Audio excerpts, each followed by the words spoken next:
Привет, друзья! Сегодня мы с вами поговорим на важную тему.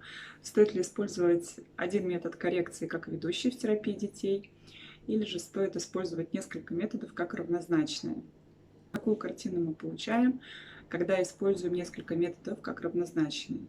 Например, берем дельфинотерапию, ипотерапию, аботерапию, кинезотерапию и все по 1 часу в неделю. Первое, с чем мы сталкиваемся, это очень внушительная затрата средств, сил и энергии на все эти виды терапии. Потому что везде нужно отвести ребенка, все занятия нужно оплатить, потом нужно привести ребенка, занятия находятся в разных местах. Через какое-то достаточно короткое время родители эмоционально выгорают и делают перерыв в занятиях. Обычно это достаточно значительный перерыв, что ведет к утрате навыков ребенка, так как терапия не продолжается. Второй минус, который мы получаем при этом виде стратегии, это очень важный аспект.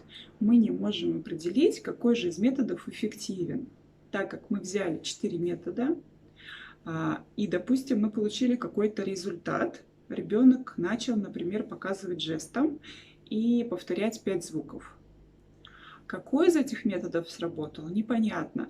И родители вынуждены из последних сил поддерживать все 4 метода, потому что непонятно, что же из этого работает.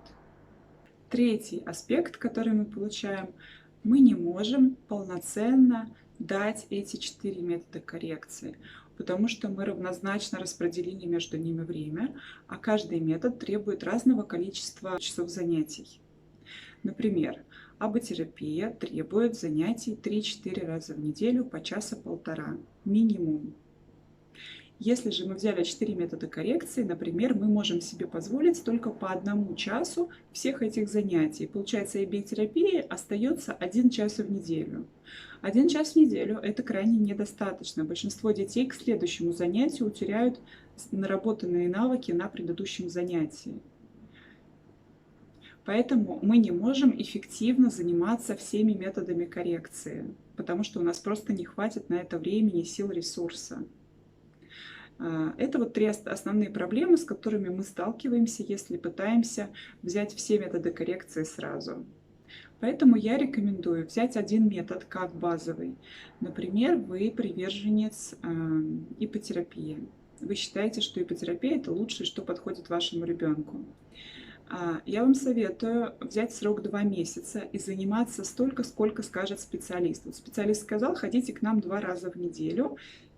Значит, ходите 2 раза в неделю и выполняете все задания, которые сказал специалист. Перед началом занятия важно установить цели, планируете достичь через 2 месяца.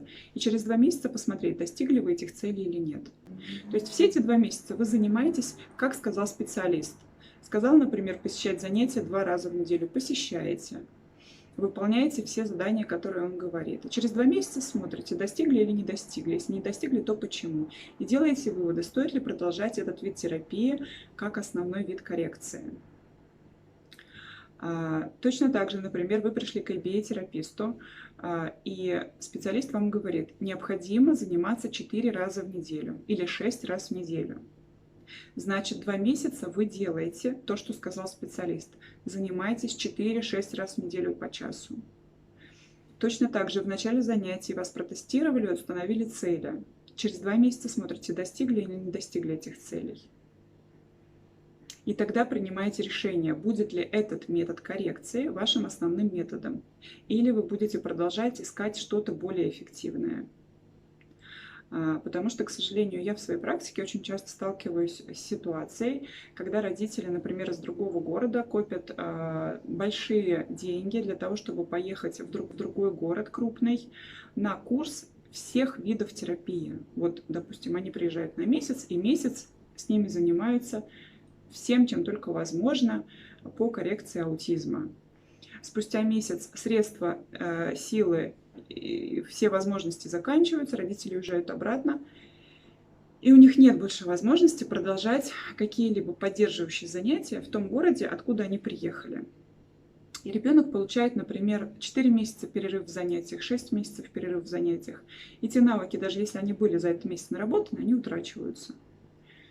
Родители собираются с новыми силами и снова едут на месяц в Москву. Это крайне низкоэффективная терапия. Зачастую результата нет вообще. И сил нет, и родители остались обессилены, и ребенок остался без продвижения, что самое грустное в этой ситуации. Потому что все было сделано для того, чтобы ребенок сдвинулся с этой точки. А получилось, что все на прежних местах. В то время как можно было продолжать EBA-терапию, например, да, если вы выбрали это как основной метод коррекции, пожалуйста, ходите и занимайтесь столько, сколько нужно, если позволяют возможности и есть необходимость. Например, терапевт говорит, у ребенка проблемы с артикуляцией, ему необходима артикуляционная гимнастика. Окей, тогда обращаемся к логопеду за дополнительными занятиями, посещаем его, например, 1 раз в неделю. Да? Но основной вид коррекции – это у вас остается выбранный метод. Я надеюсь, что если вы находитесь в ситуации выбора между этими стратегиями, взять ли много методов сразу или остановиться на каком-то одном базовом, это видео будет вам полезно. Если возникнут какие-то дополнительные вопросы общего характера, то задавайте их, пожалуйста, в комментариях. Я на них обязательно отвечу. Будьте, пожалуйста, здоровы, всего вам хорошего. Увидимся в следующих видео. Пока!